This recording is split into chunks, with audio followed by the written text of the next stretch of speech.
የሐሳብ ንባብ ፕሮግራም ተከታታዮች እንደምን አላችሁ? ዛሬ በክፍል 5 ከታዋቂው ፖለቲከኛ ከተማሪዎች እንቅስቃሴ ጀምሮ በኢትዮጵያ ፖለቲካ ውስጥ ጉልህ አስተዋጽኦ ያለው ኤሪትሪያ ኤንድ ኢትዮጵያ ፍሮንት ሮው ሉክ አት ኢሹስ ኦፍ ኮንፍሊክት ኤንድ ዘ ፖቴንሻል ፎር ፒስፉል ሬዞሉሽን የሚል መጽሐፍ ጸሐፊ በኤርትራ የትጥቅ ትግል ወይም በኤርትራ የነጻነት ጥያቄ ውስጥ በኤርትራ የፌዴሬሽን ጥያቄ ውስጥ ጉልህ አስተዋጽኦ ያደረገ ቤተሰብ የደጃዝማች ተድላ ባይሩ የመጀመሪያውና ብቸኛው ኤሌክትድ ቺፍ ኤግዚኪቲቭ ኦፊሰር ልጅ ታጋይ ህሩይ ተድላ ባይሩ ጋር የምናደርገው ቃለ ምልልስ ነው። እንደ ወትሮ ብዙ ነገሮችን እናነሳለን። ውድ ጊዜህን ሰውተህ ያለንን ሰዓት ልዩነት ግምት ውስጥ በመክተት ይህን ቃለ ምልልስ ለማድረግ በመፍቀድህ በፕሮግራሙ አዘጋጅና አቅራቢ ኤልያስ አወቀ ስም እንዲሁም በአርትስ ቴሌቪዥን ዝግጅት ክፍል በሚሊዮን በሚቆጠሩ ተመልካቾቻችን ስም ከፍተኛ ምስጋናዬን ላቀርብልህ እፈልጋለሁ። እኔም በበኩሌ ወንድሜ ኤልያስ አወቀ በተመሳሳይና በሞቀ አገባብ አመሰግናለሁ። ታጋይ ህሩይ ተድላ ከእንግሊዝ ሀገር ከተማሪ እንቅስቃሴ ከኢትዮጵያ ተማሪ እንቅስቃሴ አባልነት ግንባር ቀደም መሪነት ብሔረተኛው ወይንም የነፃነት ታጋይ ህሩይ ተድላ እንዴት ወደ በረሃ ሊሄድ ቻለ የሚለውን አንስተን ለመነጋገር ያክል እስኪ አንተ በቀረብክበትና በሄድክበት የኤርትራን የዝግጅት ኮሚቴ ወይም ፕሪፓራቶሪ ኮሚቴ እንዴት ጆይን እንዳረክ አክቹዋሊ ኮንግረሱን ለብቻ ስለምናነሳው እስቲ ከሱን ጀምርና አጫውተኝ። እርግጥ በቀደም እዚያ ልጅ ተገናኝተን የተባባልነውን ጠቅሰን ነበረ። እሱም ደግሞ ምንድን ነው ጓደኞቼ አንተ እንግዲህ ወርልድ ዋይድ ዩኒየን ኦፍ ኢትዮጵያን ስቱደንትስ ተብሎ የተሰየመ እና ኬንት ኮንግረስ ውስጥ የጸደቀ ይህንን ኦርጋናይዜሽን አንተ በቼርማንሺፕ እንድትመራው የሚል ጥያቄ ነበር። እንዲያውም ይህንን ሀሳብ ያቀረበው ዶክተር ወርቁ ነው ብዬ ጠቅሼ ነበረ። ዶክተር ወርቁ ፈረደ እና በዚያ ብዙ አልተስማማንም። ትንሽም ጮክ ባለ አግባብ ሀሳባችንን ገልጸናል። እንዲያውም የተማሩ ሰዎች በእንደዚህ አይነት አግባብ ይናገራሉ ወይ እርስ በርስ የሚያስብል ነው። ትንሽ የተናደደው ዶክተር ወርቁ ነበር። ምክንያቱም እንዴት አሁን አንተ እንደምትለን የሌፍን ጆይን አረጋለሁ ነው የምትለው። እስካሁን ድረስ የምናውቀው ደግሞ ይሄ ተገንጣዮች ቡድን ነው። ከዚያም በላይ ደግሞ እንደሚባለው ከሆነ የእስላሞች እንቅስቃሴ ነው እና የሃይማኖት ጉዳይ ያለበት አንተ እንደ ማርክሲስት እንዴት አድርገህ ትሳትፈበታለህ የሚል ቁጭት ነበረ። ቢሆንም ብዙ አስቤበት ጉዳዩን ከራሴ ጋር ማለት ነው ወስኜ ነበር እና ሀሳቤን የሚያስቀይረኝ ነገር አልነበረም። ከዚያ ሮማ ሄድኩ። ኤርትራውያኖች ጓደኞቼን አገኘሁ። እነሱም ማርክሲስቶች ናቸው። እንግዲህ የዘመኑ ሃይማኖት እሱ ነበር እና ስለ ኢምፔሪያሊዝም እና ምናምን አወራን።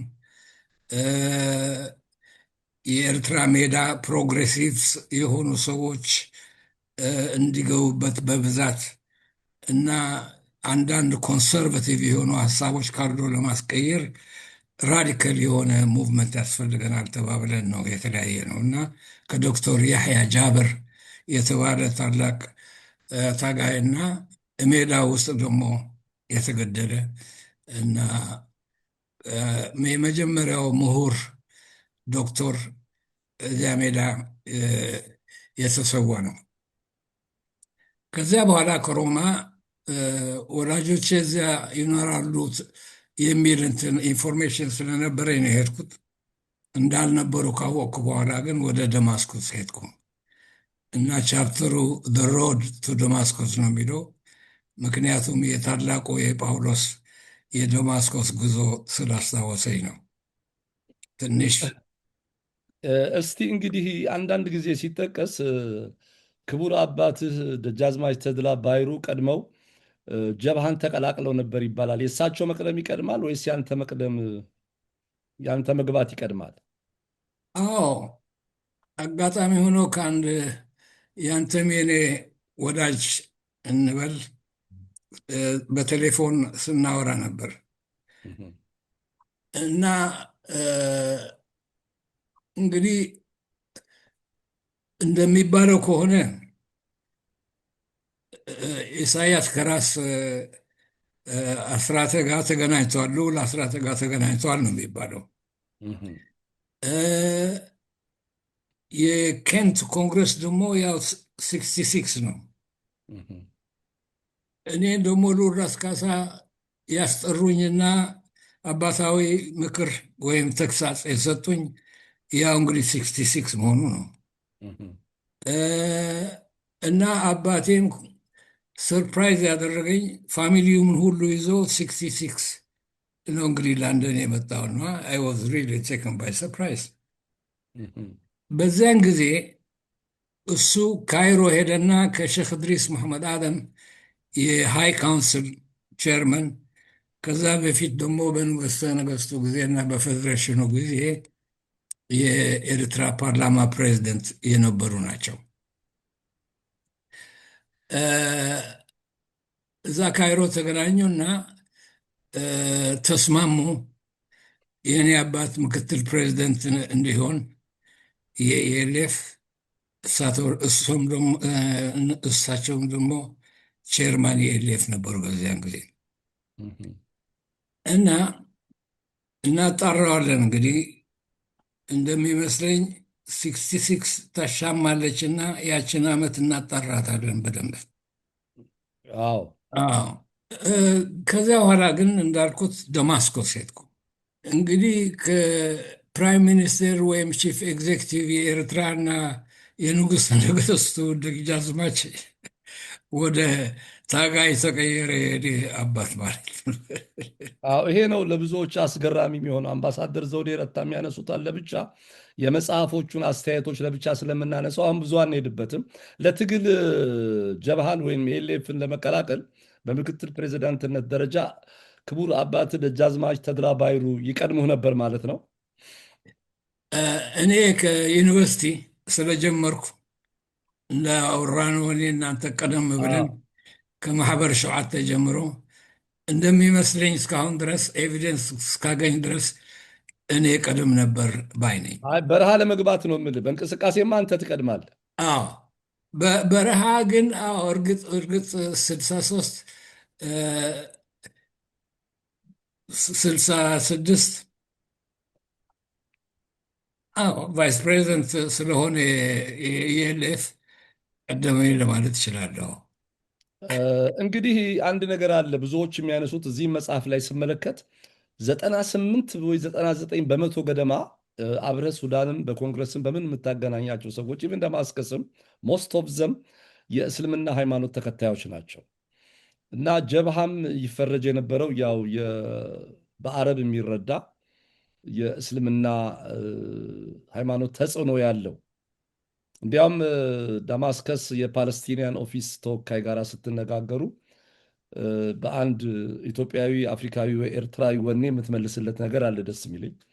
ይሄ ትግል ሲሳካ ኤርትራም የአረብ ሀገር የአረብ ሊግ አባል ትሆናለች፣ እስላማዊት ሀገር ትሆናለች ሲለው ኖ ኖ እኛ እኮ ብለህ የምታነሳቸው ጥሩ ነገሮች አሉ። አረብኛና ትግርኛም እህትማማቾች ናቸው፣ ክርስትናና እስልምናም እህትማማቾች ናቸው፣ መጪውን ጊዜ ይወስነዋል በሚል ታክቲካል እና ዲፕሎማሲያዊ መልክ የተላበሰ ምላሽ ሰጥተሃል። ይሄ አጋጣሚው እንዴት ነበር? መጀመሪያ ነገር ካጀማመሩ ኢኤልኤፍ የጀመረው እዚያ ዌስተርን ሎውላንድስ የሚባል ባርካ የምንለው እኛ እና በነዓምር የሚባሉ ታላቅ ነገድ፣ ሌሎችም ማርያ የሚባሉ ያሉበት ሰፈር፣ የሳሕል እ፣ ነገዶችም በብዛት የሚገኙበት ነበረ። እህም፣ እነኚህ ሰዎች እ፣ እንግዲህ የምስልምና ወይም እስልምና አማኞች ናቸው። አዋቴ ታላቁ የኤኤልኤፍ ወይም የኤኤልኤፍ አርሚ ኢኤልኤ የምንለው የጀመረው እርሱም የእስልምና አማኝ ነው። ሼክ እድሪስ መሐመድ አደም የፓርላማው ፕሬዚደንት የነበሩት እ፣ እሱም የእስላም ነው እና መጀመሪያው የትጥቅ ትግሉ ሲጀምር አብዛኞቹ እ፣ ሱዳን አርሚ ውስጥ የሚሰሩ ኤርትራውያኖች ነበሩ እና እንጀምራለን የኤርትራን ትግል በተባለበት ጊዜ ፖለቲካል ዲሲዥን ካይሮ ከነበሩት ከነ ሼክ እድሪስ መሐመድ አደም ጋር እብራሂም ሱልጣን አባታችን የምንላቸው አቶ ወልደ አብም እዚያ በነበሩበት ጊዜ ነው። ታጋዮችን መጀመሪያ የተሰለፉት እ፣ የምስልምና አማኞች ናቸው። እንግዲህ አስበው ኤልያስ በሰልፍ ዲተርሚኔሽን ጊዜ ራቢጣ እስላሚያ እና ሌሎችም ግሩፖች ብሎኮ ፈጥረው ነበር። ብሎክ መሆኑ ነው።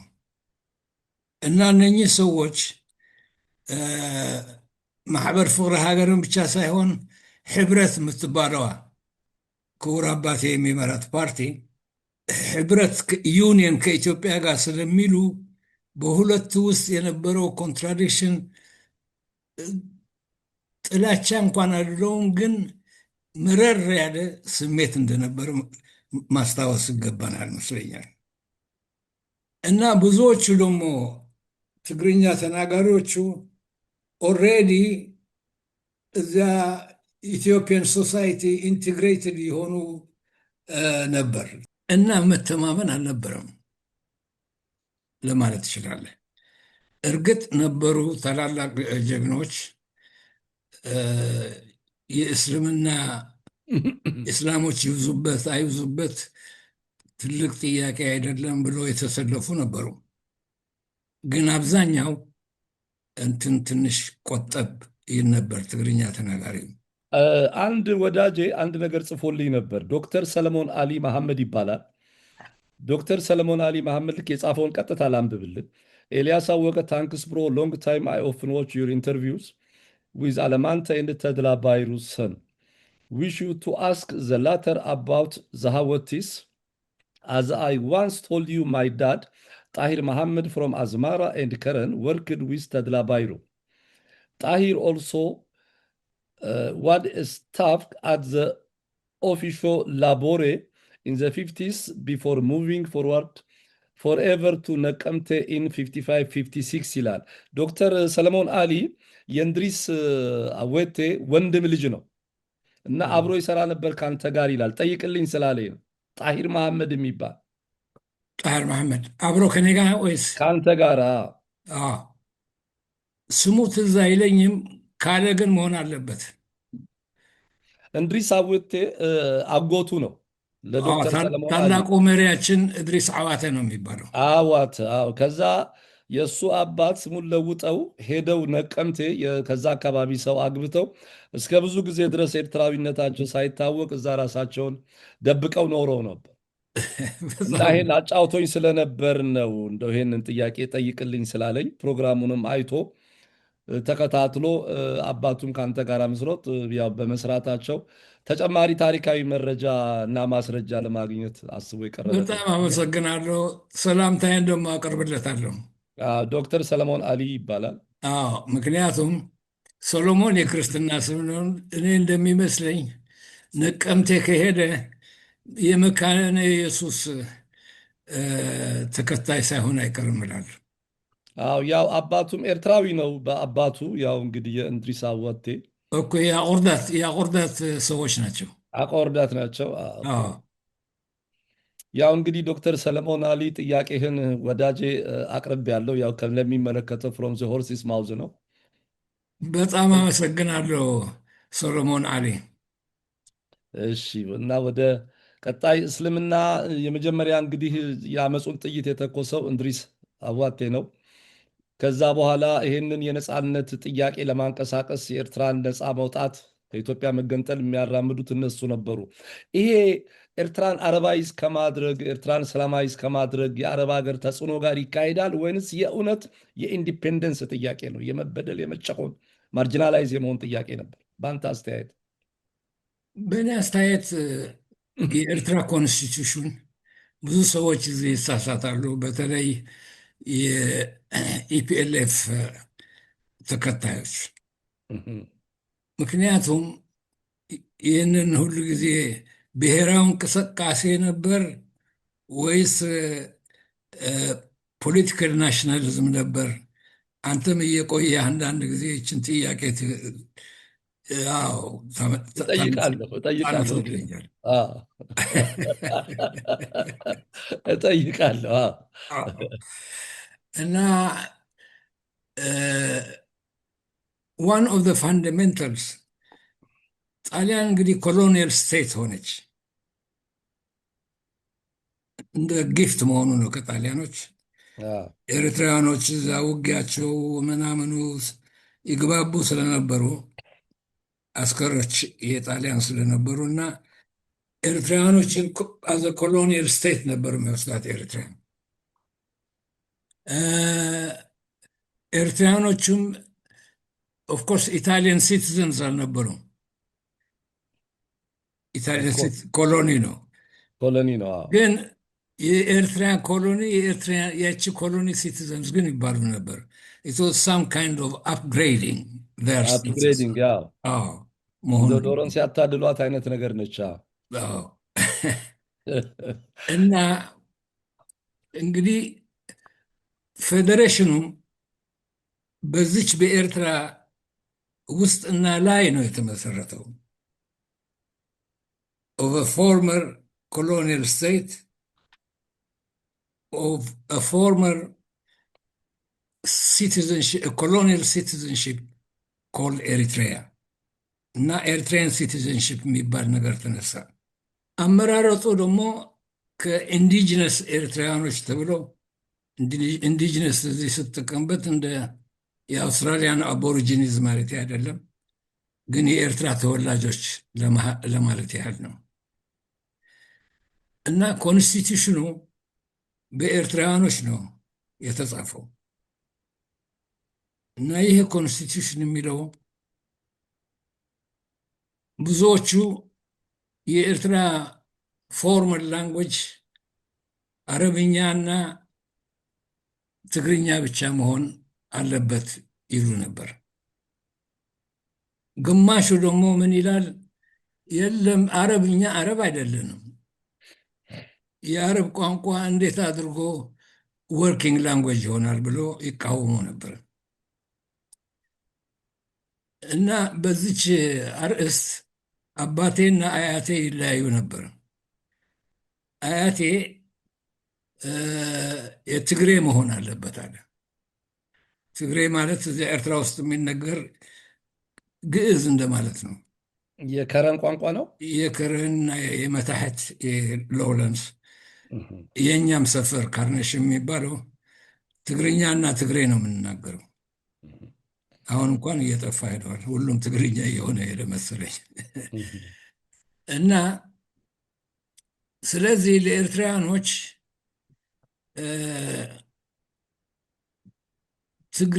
ትግሬ እንግዲህ ወደ ትግርኛ ልንገባ ማለት ነው።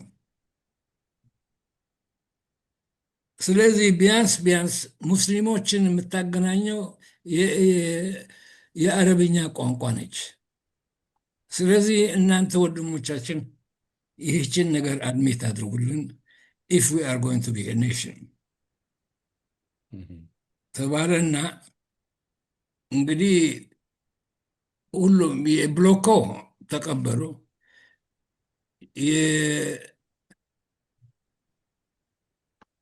ምንድነው ያልናት ዩኒየኒስት ፓርቲም ተቀበለች እና ፌዴሬሽኑ ጸደቀ ማለት ነው። ከዚያ ጀምሮ ጀብሃ እንደ ኦርጋናይዜሽን ስትጀምር ኢት ዋዝ ኮንቲኒዌሽን ኦፍ ኤርትራን ኮንስቲቱሽን። ስለዚህ ትግርኛና አረብኛ የኤርትራ ቋንቋ እስካሁን ድረስ ብዙ ትግል ያለበት ነገር ነው። ይሄ ግን ሞርን ሞር ኤርትራውያኖቹ ኦኬ ኦኬ ዋትስ ሮንግ ዊዝ አረቢክ እያሉ እየመጡ እየተቀበሉ ነው። እንግዲህ ያኔ ግን ትግሉ በጀመረበት ጊዜ ካይሮ ይህቺ ፕሪንስፕል ትግርኛና አረብኛ የሚባለው ስትመጣ አቦይ ወልደአብ ይህችን ፕሪንስፕል የተቀበለው አይመስለኝም። እና እርዳታ ደግሞ ሲጠየቅ የእስልምና አማኞች የሆኑ መሪዎች ኤልኤፍ የትም ቦታ ሚድል ኢስት ሄዶ እርዳታ ሊጠይቁ ይችላሉ። በተለይ በተለይ በጾም ጊዜና ከጾም በኋላ ባሉ በረመዳን ማለት አዎ፣ እና ሌሎችም በዓሎች ይሄዱና እኛ ታዲያ ምን እናድርግ? እናንተ ነፃነት ኤንጆይ ታደርጋላችሁ፣ በዛ ናሽናል ሰልፍ ዲተርሚሽን ጊዜም ይህን ያህል አልረዳቸውም። ስለዚህ ብሎ ጊልት በጣም ይሰማቸዋል አረቦች። እሺ ለኤርትራውያኖች ወንድሞቻችን ምናምን ብሎ ብዙ ገንዘብ ይሰጡታል።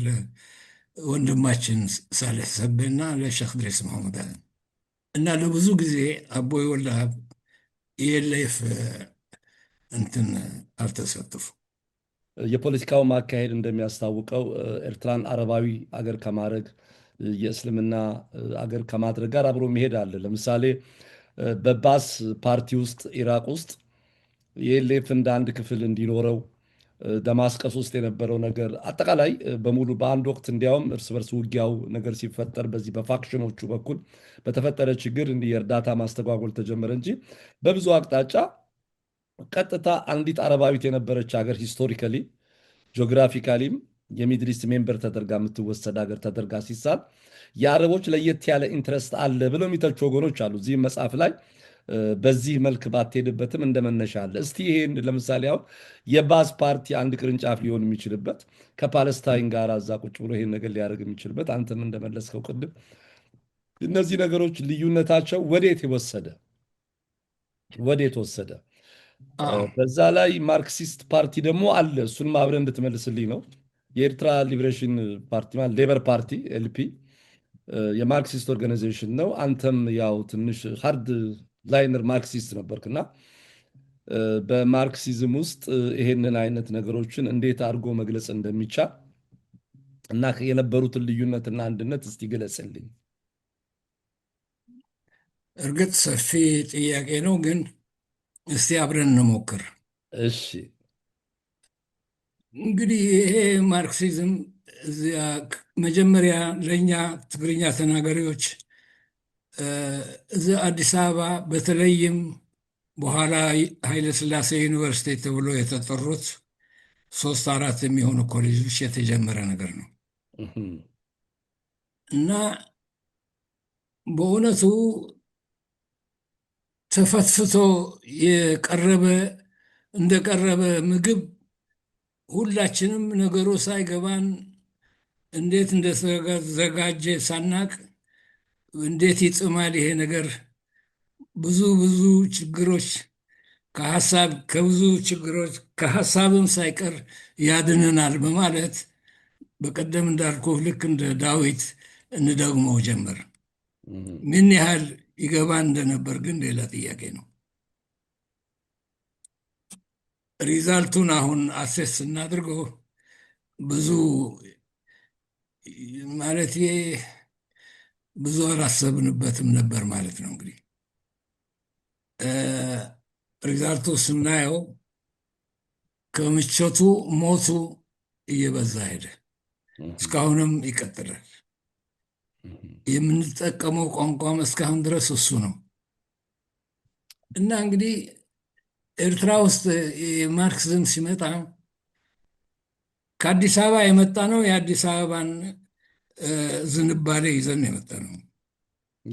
እዛ ኤርትራ ውስጥ ግን ሱዳኒስ ኮሚኒስት ፓርቲ በጣም ፓወርፉል የሆነ ፓርቲ እንደ ሚድል ኢስት ሪኮግናይዝድ ባይ ሶቪየት ዩኒየን ነበር እና እነሱ ስካ ሐዲት የሚሉት የባቡር መንገድ እንግዲህ አንተ የቂርቆስ ሰፈር ነው ይገባሃል። በደንብ የባቡር መንገዱ ወርኪንግ ክላስ ብዙ አሰልፎ ነበረ። ምክንያቱም ያን ትልቅ አገር የሚያገናኘው የባቡር መንገድ ነበር እንግዲህ ሬልዌይ ሬልዌይ ኔትወርክ። ስለዚህ እውነተኛ ወርኪንግ ክላስ ሱዳን ውስጥ ነበር ለማለት ትችላለህ። እና የመጀመሪያው የማርክሲዝም እና የኮሚኒዝም ተከታይም እሱ ነበር። ሌሎችም ኦርጋናይዜሽንስ ነበሩ ተመሳሳዮች። እና ያኔ ኮንግረስ ከማድረጋችን በፊት ፕሬፓራቶሪ ኮሚቲ በ68 ኮንግረስ ሚሊተሪ ኮንግረስ ቅያዳ ዓማ የምትባል መሪነት ተፈጥራ በኋላ የምንተነትነው ነገር ነው። የሚሊተሪ ፓርት ኦፍ ፕሬፓራቶሪ ኮሚቲ እዛው ተመርጦ ነበር 68 አዶባሃ ኮንግረስ ይሉታል። ሲቪሊያን የሆኑት ደግሞ እንግዲህ በአዋተ ኮንፈረንስ የተባለ ሚሊተሪ ኮንፈረንስ ሌላ ተመርጠን ነበርና ጸደቀ ጉዳዩ። ስለዚህ ኮንግረስ ናሽናል ኮንግረስ ይደረግ ተብሎ የፕሬፓራቶሪ ኮሚቴ ሪስፖንሲቢሊቲ ተሰጠን። እኔ ደግሞ የዚህ ፕሬፓራቶሪ ኮሚቴ ቼርማን ነበርኩ። እዛው ልክ ኮንፈረንሱ እንዳለቀ ሰዎች መጡና እንግዲህ አንተ እንደ ስቱደንትስ ኢትዮጵያን ስቱደንትስ ሙቭመንት ማርክሲስት መሆንህን እንሰማለን፣ የምትለውም የምትጽፈውን ደግሞ እንከታተላለን እና እኛም ደግሞ እዚህ ኤልፒ የምትባል ሌይበር ፓርቲ የማርክሲስት የኮሚኒስት ኤክስቴንሽን ኦፍ ሱዳኒስ ኮሚኒስት ፓርቲ መሆኗ ነው። ምክንያቱም ቼርማኑ ፋውንደር አሊ ኢሳ የተባለ ሱዳኒዝ አርሚ he was a tanker and he was also a party carrying communist እንትን ሃርድ ላይን ኮሚኒስት አልከኝ። ፓርቲ ኮሚኒስትም አልነበርኩም፣ ካርድ ካሪ ኮሚኒስትም አልነበርኩም። ሃርድ ላይንም አልነበርኩም። ግን እቺ ኤክስቴንሽን ኦፍ ሱዳኒስ ኮሚኒስት ፓርቲ የሆነችው እዚያ የነበረው የትራይባሊዝም መንፈስ የሃይማኖት ስሜት ወደፊት የሌፍን ለመግፋት እንቅፋት ሆነና የሚያድነን ይሄ ማርክሲዝሙ ነው። ስለ ክላስ ብንነጋገር ሰውን በክላስ ኦርጋናይዝ ብናደርገው ይሻለናል። መኳንንቶቹና መስኖች እንኳን አልነበሩም፣ ግን መኳንንቶቹን አይዞሌት ማድረግ እንችላለን። ወርኪንግ ክላስ ብለን ደግሞ ፔዘንቱንም ጨመር አድርገን ኦርጋናይዝ እናደርገው እንችላለን። and that gives us access to the army, especially the commanders ማርክሲስት እናደርጋቸው እንችላለን ብለን ሆነ ለመኖር ሆነ። ግን የሱዳኒዝ ኮሚኒስት ፓርቲ ኤክስቴንሽን ሊሆን ያስፈለገው የኤርትራ ሌበር ፓርቲ ለምንድን ነው? ራሱን የቻለ ሊሆን አይችልም? ለምን ኤክስቴንሽን ይሆናል? እንትን ነው ብዙ ጊዜ ኤርትራውያን ምሁሮች እና በተለይ የባርካና የሳሄልና የከረን ልጆች አክሴስ ቱ ሱዳን በጣም እንትን እንደ አንድ ሀገርም ይቆጠራል። አንዳንድ ጊዜ ይገርማል። ምክንያቱም ልዩነቱ አብዛኛው ሱዳን ሚሊተሪ ውስጥ ነበሩ፣ ሱዳን ቢሮክራሲ ውስጥም ነበሩ። ትምህርቱም ደግሞ ስራም ደግሞ ሬፊጂ ሲቹዌሽን አለ እና ግልጥ ነው። ግን እዛ ኤልኤፍ ኢስላሚስት የሆኑ በደንብ ነው ኢስላሚስት ዲፌንድ ላይን። ከዛ ባዕሲስት ቆይቶ ነው የመጡት። ግን እንዳንረሳ ማህበር ሸውዓተም ስትፈጠር ሐረካ የምትባለዋ ፖርት ሱዳን ነው የተፈጠረችው። እዚያም ደግሞ ኮሚኒስት ፓርቲው ነው የረዳ። እንዲህ አይነት ሊንክ ነበረ። ለትግርኛ ተናጋሪዎች ደግሞ ተመሳሳይ ከአዲስ አበባ ጋር የተያዘ አንዳንድ ጊዜም ከወሎ ጋር። ወሎ ለምን? እነ ኢፒአርፒዎች ከዛ ስለፈለቁ ኢህአፓ ከወሎ ነው የፈለቀው ተብሎ ይታመናል። እኔ ራሴ እንደዚሁ ነው የማምነው። ማለት ከወይዘሮ ስህን ትምህርት ቤት የነበሩት በጣም ብዙ እኮ ነበሩ። ምክንያቱም ሰዎቹ በተለይ ዋለልኝና ብርሃነ መስቀል they were outstanding revolutionaries, outstanding in the head and outstanding in the stomach. ኢህአፓ ሳይመሰረት ነው ዋለልኝ የሞተው። ሊሆን ይችላል። I don't have the details. ያው በሁለተኛው ዙር የአውሮፕላን ጠረፋ ከነ ማርታ መብራቱ ጋር ነው የተገደለው በ1965 ዓመተ ምህረት። ኦኬ ራይት። ኤኒዌይ የግል እምነት ስለሆነ ችግር አይደለም እሱ። የግል እምነቴ አይደለም ማለቴ እንደዚያ ነው የምናየው። እንግዲህ ላዩን እኮ የምንናገር ያለን፣ ውስጡን ግን አንተ ነው የምታውቀው። የታሰርክበት ዓላማ ነው። አይ እንዲሁ ጠቅላላ ስለ ኢህአፓ የተጻፉ መጽሐፎች ላይ በዕለተ አቅጣጫ ነው እንደ ኦፒኒየን የአንተ ዘመነኞች የነበሩ። ይሄም አንድ አይነት ሌላ አንድ ምልከታ ነው ብዬ ነው። እንደ አማራጭ ሀሳብ ጥሩ ነው መታየቱ። እኔ ብዙ ጊዜ እነሱ ማያቸው ምንድን ነው ብሪሊየንት ናቸው፣ ግን ፖሌሚክ ናቸው ነው ብለው። እንግዲህ በአማርኛ ጨቅጫቆቴ የብዕር ተፋላሚ ናቸው። የብዕር ተፋላሚ ናቸው፣ ፖሌሚክ ናቸው። ጨቅጫቃ እለዋለሁ አንዳንድ ጊዜ በአማርኛ፣ ግን የትግሬ አማርኛ እንዳይሆን እፈራለሁ። እንደሱ ነው፣ ያስፈራል። ልክ ነው። የኤርትራዊ አማርኛ ነው ጨቅጫቃ ይልቅ። ሱዳን ላይ የአዲስ አበባ መንግስት ከኒሜሪ ጋራ በመታረቁ ምክንያት ቀዳማዊ ኃይለሥላሴ መንግስት ቶሎ ከሀገር እንድትወጣ፣ ምክንያቱም ኤክስትራዲሽን ስለጠየቀ የኢትዮጵያ መንግስት፣ አንተ ደግሞ ወደ ፊልድ መግባት ፈለግ። አንተን ደግሞ ያስተናግድ የነበረው የሴኩሪቲ ኃላፊ በኋላም ከኤርትራ ነፃነት በኋላ በጣም እንግዳ እየሆነ የመጣ አሁን ከዚህ ዓለም ድካም ያረፈ እግዚአብሔር ነፍሱን ይማረው፣ እንደሱ ብሎ ነበር። እስቲ እሱን ኢንሲደንት አጫውተኝ። አጫውተሃለሁ ደስ እያለኝ። ከዚያ በፊት ግን ከዚህ አዋተ ኮንፈረንስ ያልነው እቺ ፕሬፓራቶሪ ኮሚቴ ኤሮፓ ላከች። ምክንያቱም በዚያን ጊዜ ገንዘብ የሚባል ነገር አልነበረም። በዚያን ጊዜ ኮሚኒስት ፓርቲው እና የማርክሲዝም ተከታዮች አርሚ ውስጥ ጀነራሎች ኑሜሪ የተባለው ፕሬዚደንት በዚያን ጊዜ ኩዴታ ሞከሩና ልክ እንደነ መንግስቱ ፑሽ ነው ወደቀ እና ምህረት አልነበረም። የሌሎቹ አረቦች ሳዑዲያ እዚህ ያለች፣ መስር እዚህ ያለች እና እነኝህን ኮሚኒስቶቹ ከአሁኑ መጠራረግ ተብሎ ብዙዎቹ ታላላቅ መሪዎች እና የደቡብ ሱዳን መሪዎች ማርክሲስት የነበሩ ታረዱ። ያመለጡ ነበሩ። እሱ ሌላን ጊዜ እንነገርበታለን። እና ኤሮፓ ሄድኩ። እዛ ኤሮፓ እንግዲህ የተላኩበት ምክንያት ገንዘብ እርዳታ ከተገኘ ከኮሚኒስት ፓርቲስ እስፔሻሊ ኢታሊያን ኮሚኒስት ፓርቲ፣ ቼኮስሎቫኪያ፣ ሃንጋሪ፣ ፖላንድ ነበር የተላኩት።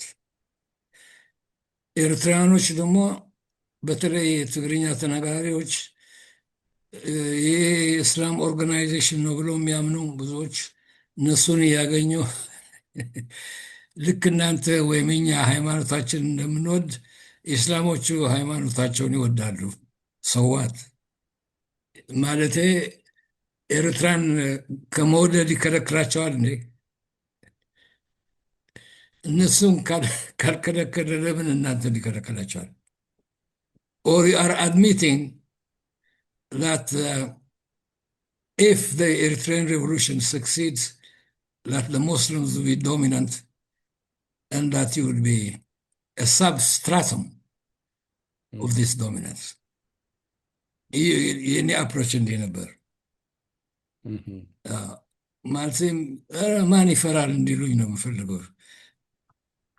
እና አንዳንዶቹ ማን ይፈራል ብሎ እንግዲህ ኮንግረስ መጥቶ ከነሱ አንዷ አልጋነሽ ጋንዲ ነበረች። እሷን ልጠይቅ ስል ቀደምከኝ። አዎ ዶክተር አልጋነሽ የምትጠቀስ ነች በብዙ ነገሯ። ፍስሐ ጋንዲ ከዛ በፊት ግን አንድ የሚገርም ነገር ታደርጋለህ አንተ ወይም እናንተ ሶቪየት ህብረት ኤምባሲ ሄዳችሁ፣ ቻይና ኤምባሲ ሄዳችሁ፣ ሰሜን ኮሪያ ኤምባሲ ሄዳችሁ፣ እነሱ ትንሽ ገንዘብ ሰጧችሁ መሰለኝ። ቻይናን በጭራሽ አለ፣ የሶቪየት ህብረትን በጭራሽ አለ። እንደው እንዲህ አይነት ለሱዳን ኮሚኒስት ፓርቲ ውክልናና ጥብቅና ቆሞ መሄድ የዛን ጊዜ እንደ ወጣትነት ነው ወይንስ እንደው ርዕዮተ ዓለማዊ ስካር ነው ማለት ይቻላል? ይሄ አይዲዮሎጂካል ኢንቶክሲኬሽን የምንለው ነገር የለም? ኢት ዋዝ ሪሊ አይዲዮሎጂካል። ምክንያቱም ጀነራሎቹ ታረዱ፣ የደቡብ መሪዎች ማርክሲስት የነበሩም ታረዱ። አይ ቲንክ ዊመንስ ኦርጋናይዜሽንም የተጎዱ አሉ። እና እኛ እንደ ማርክሲስት ባዮች አንዱን ጋዚ ሱሌይማን የተባለውን ወደ ሜዳ አስገባ ነው። ምክንያቱም ከሰላም የምትቀመጥ እህቱ ስለኛ ብዙ ስለምታውቅ፣ ከሰላም የሚባለው እንግዲህ ከኤርትራ ጋር የተጣበቀ ኤሪያ ነው እና ስለ ታጋዮቹ ብዙ ነው የምታውቀው። እና ሊጎልብኝ ነው ወንድሜ፣ ሸሽተው እኔ ዘንድ ነው ያለው፣ ከኔ ጋር ነው ያለው እና እናንተ ሜዳ ውስጥ አስገቡት እድሉን ይሄ ብላ ስትጠይቀን በጣም ጎበዝ ኮማንደር የነበረው ሰኢድ ሳሌሕ ተቀበለና የኤርትራ ሜዳ ውስጥ አስገባው።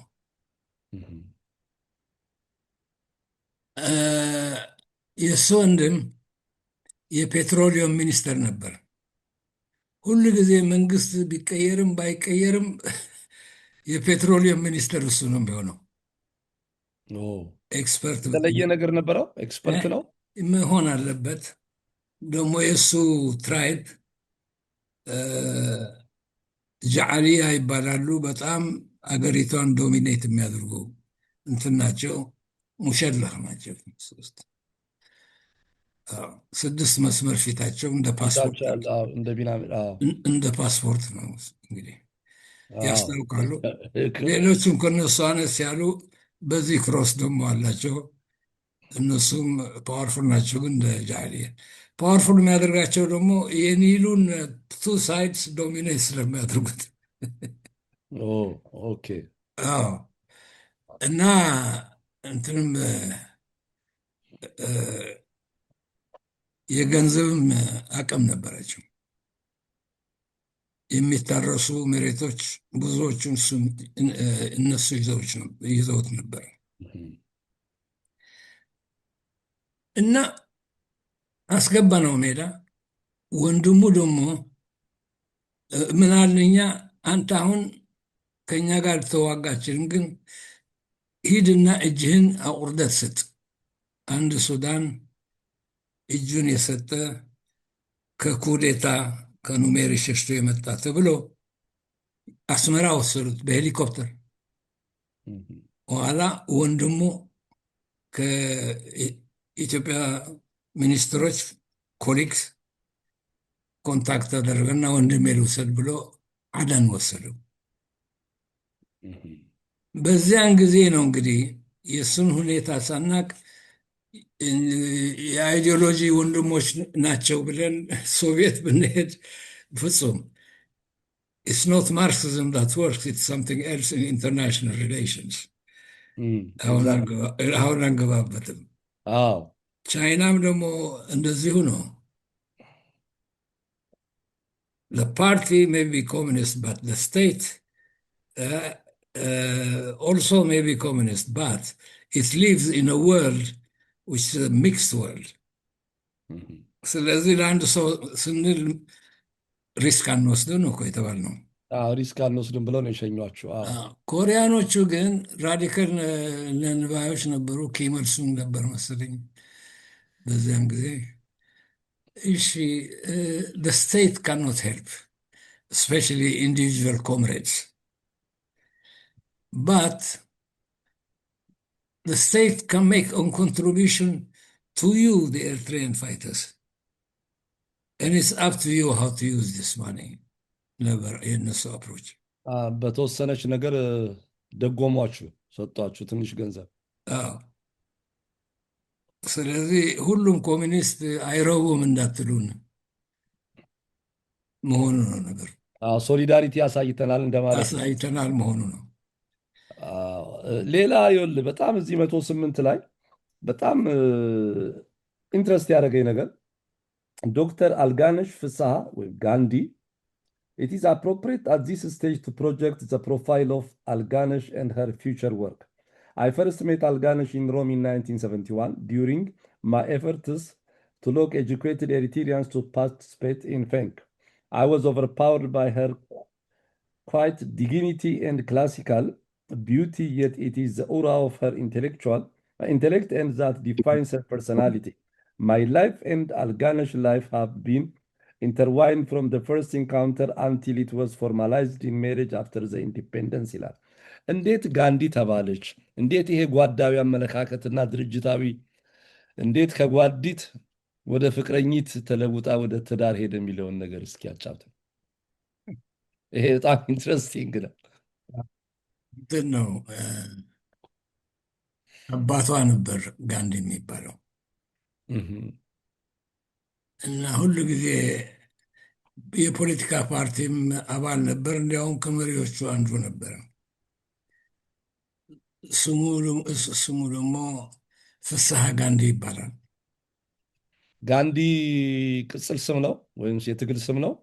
ያው የታላቁ ጋንዲ የማህተማ ጋንዲ ማህተማ ጋንዲ ልክ እንደሱ ሁሌ በየሄደበት ሰላም ያስፈልጋል፣ በሰላም እንደዚህ ነው የሚለው እንግዲህ ፒስፉል የነፃነት ፓርቲ አባል ሆኖ የሰላም ሰባኪ ይገርማል።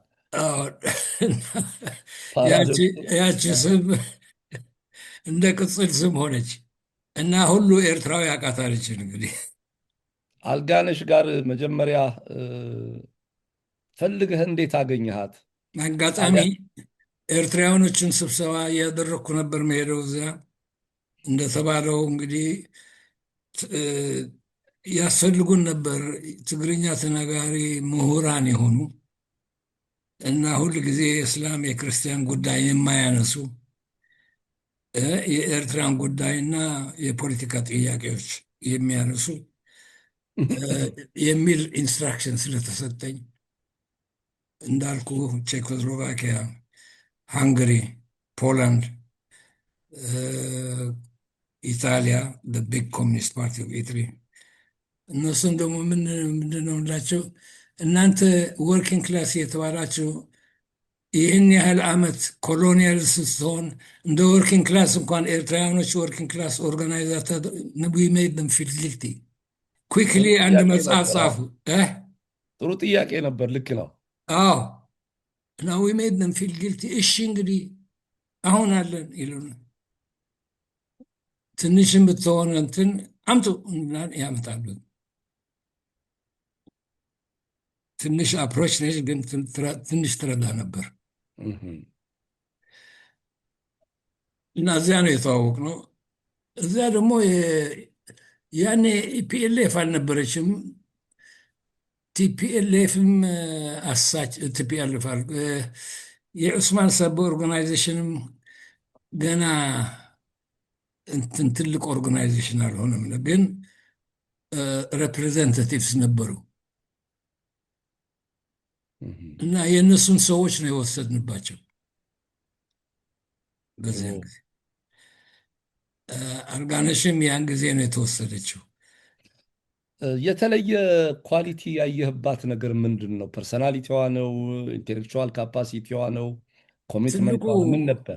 ኢንቴሌክቹዋል ካፓሲቲ። ምክንያቱም እንግዲህ ኢኮኖሚክስ ከሆንክ እና ለካቶሊክ ዩኒቨርሲቲ ኦፍ ሚላኖ በውድድር ገብተህ ከዚያ ግራጁዌት ካደረግ ኢኮኖሚስት ነች ባይ ትሬኒንግ? እና ስትወጣ ዋን ኦፍ ዘ ሰቨን ሪፕሬዘንታቲቭስ ኦፍ ኦሊቬቲ ነበረች። ኦሊቬቲ ይሄ የመኪና ኢትዮጵያን ብራንች ነበረው አዲስ አበባ። የትም ቦታ ታይፕራይተር ምናምን ነበረው። ማሽን ኢንተርናሽናል ትልቅ ድርጅት ነው። አውት ኦፍ ሰቨን ሪፕሬዘንታቲቭስ ኢን ዘ ወርልድ አንዷ ነበረች። ኦ፣ እና ስሙ ደግሞ በቂ ነው። በካቶሊክ ዩኒቨርሲቲ ሚላኖ የታወቀ ዩኒቨርሲቲ ነው። ሌላ ነገር ነው። እንደ ሃርቫርድ ወይም ላንደን ስኩል ኦፍ ኢኮኖሚክስ እንደማለት ነው የኢታሊያን ቨርሽን ማለት ነው። ቨርዥኗ። ኦኬ። ኤሊት ዩኒቨርሲቲ ነው የተማረችው ማለት ነው። እንደ ፈረንሳይ ሶርቦን ሌኮል ሌኮል ፖለቲኮ ኢኮኖሚ የሚባል አለ። እንደነሱ ነው ላንደን ዩኒቨርሲቲ። ከዛ ተመርቃ ከሰባቱ የኦሊቬቲ ሴልስ ኤግዚኪቲቭ አንዷ ሆና ተገናኛችሁ። እርግጥ ከዛ በኋላ እሷን ወደ ትግሉ መሳብ አስቸጋሪ ነበር።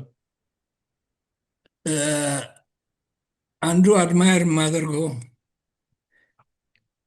ይህ ጀግንነት የሚባለው ወይም ጀግናነት የሚባለው በአማርኛ በወንዶች ላይ ብቻ አይደለም ኦፍኮርስ የሚገኘው። ጀግኒቶች አሉ። አዎ በጣም ያንን ስራዋን ተወች። እዛው ላይ ሆና በትግሉ መሳተፍ ጀመረች። እንዴት ነበር ሁኔታዋ? ቀላል አይደለም። እንደዛ የሃይ ክላስ ለፈርስት ናሽናል ኮንግረስ ተሳተፈች። ኦንሊ ፊሜል ትግርኛ ስፒከር በእግር ከፖርት ሱዳን ወደ ባርካ መጣች። በጣም አስቸጋሪ ጉዞ ነው የሚሆነው ምቾት ለለመደ እግር። እና ደግነቱ ምንድን ነው? ቢትዊን ዘ ዲፊክልት ታይምስ there is also romance. አብሶሉትሊ ወደ እሱ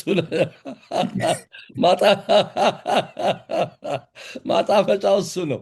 ኤግዛክትሊ። እና ይሄ ግንኙነት ከፈርስት ኮንግረሱ በኋላ እንዴት ሆነ ወደ ፍቅር አደገ እና በጋብቻ? አንዳንድ ጊዜ ፍቅር የማደግ ጠባይ አለው። እንዴት የማደግ ጠባይ አለው? ኦኬ። ዲሲፕሊን አልነበረም በታጋዮች መካከል? የፆታዊ ግንኙነትና ፍቅር ትግሉን ይጎደዋል የሚል አብዛኛው ግራ ዘመም የፖለቲካ ድርጅት ውስጥ እንደ ወንጀል የሚታይ እዛ ነገር። ሜዳው ሳለማ ክልክል ነው፣ ግን ፊዚካል ኮንታክት ነበር እንግዲህ ክልክል የነበረው እንጂ ዝም ብሎ መፋቀሩ ይቻላል። የፍቅር ቋንቋ የምታውቀው ከሆነ ነው እንግዲህ። ኦፍኮርስ እሱ ደግሞ ሌላ ችሎታ ነው። ማንም ካርካሳ አይደለም እኮ ማንም ከርካሳ ከርከባ እያበዛ አይፋቀርም ነው። ጋሹ ኢንትረስቲንግ። ከዛ በኋላ ግን ይሄ የፍቅር ጥያቄ ልክ ራሱ የትጥቅ ትግሉን ያክል ዓመት ነው የፈጀው የፍቅር ግንኙነቱ ወደ ትዳር ለመለወጥ። አፍተር ኢንዲፔንደንስ ነው የተጋባችሁት? አፍተር ኢንዲፔንደንስ ነው። በጣም ሲሪየስ ነበር መሰለኝ ነገሩ። ደግሞ የመከባበር ደግሞ ነገር ፍቅርን ያሳድጋል። እና ሮማንስ ብቻ አልነበረም፣ መከባበርም ነበር። በዛ ላይ ዓላማ አለ፣ ፖለቲካ ተሳትፎ አለ፣ ብዙ ነገር አለ። የታወቀ ነው። አንተ ብዙ ጊዜ ያጋጠመ ሰው ነው የምትመስለው። አዎ ለዚህ ነው የሚያዝናናኝ ቶፒክ የሚሆነው እኮ። ደስ የሚል ነገር ነው። ፍቅርን የመሰለ ትልቅ ነገር የለም እዚህ። እሱን እኮ ነው የምልህ። አሁን እዛ ቦታ ላይ በቃ ነገ ይሙት ዛሬ ይሙት የማይታወቅ ሰው ለመስዋዕትነትም ቀርቦ ለማፍቀርም እኩል ነው ስሜቱ በጣም በኃይል እና ትልቅ ነገር ነው። በተለይ ደግሞ አሁን እንደናንተ የኢንቴሌክቹዋል ፍቅር ሲሆን ሃይ ካሊበር ያለ ማይንድ መናበብ አለ፣ ዓላማ አለ፣ ብዙ ነገሮች አሉ። በዚህ መካከል ግድ ተከባብሮ የእሱን ቦታ ስኬጁል አድርጎ ካልሄዱ ከባድ ነው። ኢንትረስቲንግ። ግን የሚገርመው በእንደዛ በኮሚትመንት ኖራ ዶክተር አልጋነሽ ሰደንሊ ከፖለቲካ ህይወት ስትወጣ ቤተሰቡን ሁሉ አስገረመ። ምንድን ነው እንደዚህ ሳቹሬሽን ፖይንት ላይ የፖለቲካ ፍላጎቷን ያመጣው? እንትን ነው ግሬት ዲስአፖይንትመንት የምንለው ነገር አለ ኤርትራ ውስጥ። our expectations were so high and the price that we paid for it was equally high. And then when we came face to face with the reality of one-man rule, many hearts were broken. ያው እስቲ አማርኛ እንግሊዘኛ በጣም ለማይሰሙ ተመልካቾቻችን ብዙ አማርኛ ብናደርግ ጥሩ ነው። ያው እንግዲህ የምጠብቁት ነገር ትልቅ ስለነበር ለትግሉ የተከፈለው መስዋዕትነት እንዲሁ በጣም ብዙ ነው፣ ታላቅ ነው። የዛኑ ያክል ደግሞ ከለውጡ ከነፃነቱ ብዙ ነገር ተጠብቆ ተስፋ መቁረጥ፣ እርካታ ማጣት፣ ለትግሉ የተከፈለውን ያክል ውጤቱ መራር መሆኑን አስደሳች አለመሆኑ የራሱ ተጽዕኖ አለ። የመጀመሪያ ጦርነት ሲጀምር አስመራ ነበርን ሁለታችንም እና ይህ ጦርነት የውሸት ጦርነት ነው አለች። ሁለቱ የአዲስ አበባውን የአስመራውን በመግባባት የፈጠሩት ጦርነት ነው። እንደዛ አለች። እና እኔ ደግሞ አንቺ ደግሞ አንዳንድ ጊዜ ኮምፕሌን አደረግኩ። በኋላ ቆይቶ ነው የሚገባ አንተ እና አንተ ፉሊሽ ማን ቆይቶ ነው የሚገባ አንተ እየነገርኩ ነው። ይህ ጦርነት የሁለቱ ጦርነት ነው። ግን በመግባባት የአዲስ አበባው መንግስትና የኤርትራው መንግስት ጦርነት ሊፈጥሩ ይችላሉ ብላ ታምን ነበር ወይንስ ተስፋ ስለቆረጠች የደረሰችበት ሀሳብ ነው?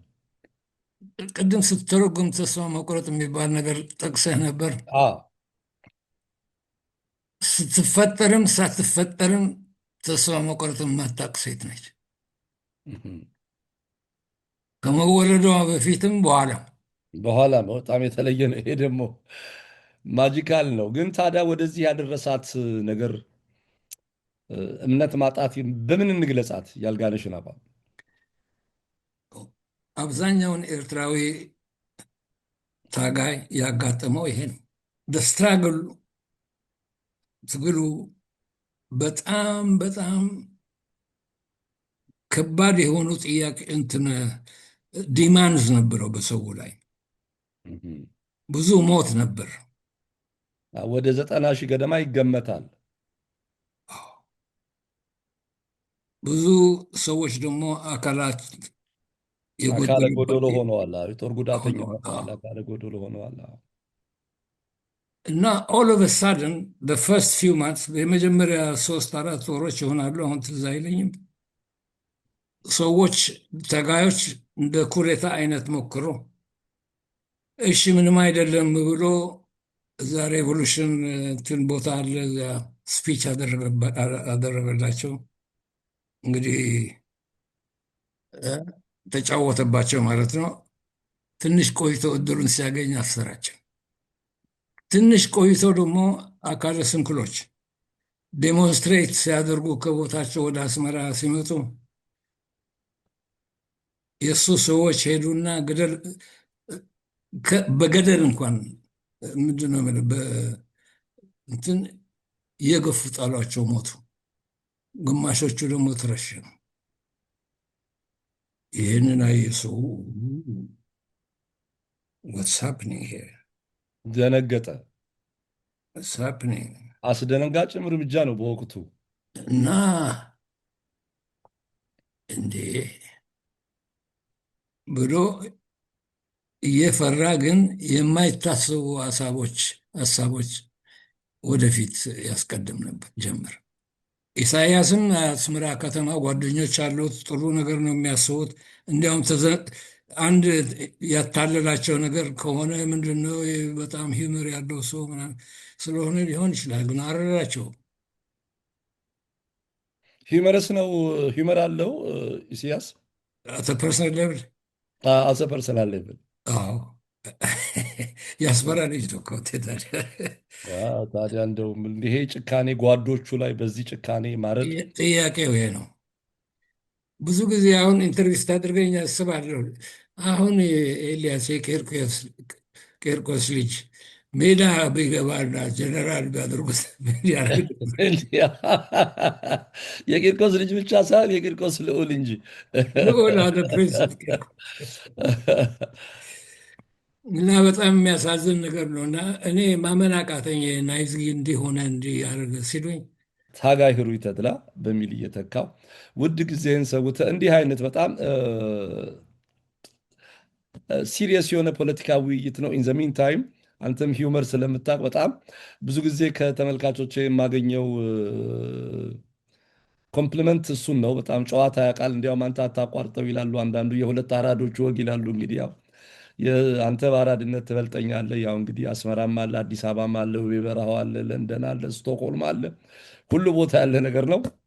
ይህንን ለታሪክ የምናስቀምጠውን ብዙዎች የሚማሩበት ብዙዎች ሀሳብ የሚያገኙበት ኢንተርቪ ለማድረግ በመፍቀድህ በድጋሚ በፕሮግራሙ አዘጋጅና አቅራቢ ኤልያስ አወቀ በአርትስ ቴሌቪዥን ዝግጅት ክፍል እንዲሁም በሚሊዮን በሚቆጠሩ በኢትዮጵያና በኤርትራ የሚገኙ ተመልካቾቻችን ስም ከፍተኛ ምስጋናዬን ላቀርብልህ እፈልጋለሁ።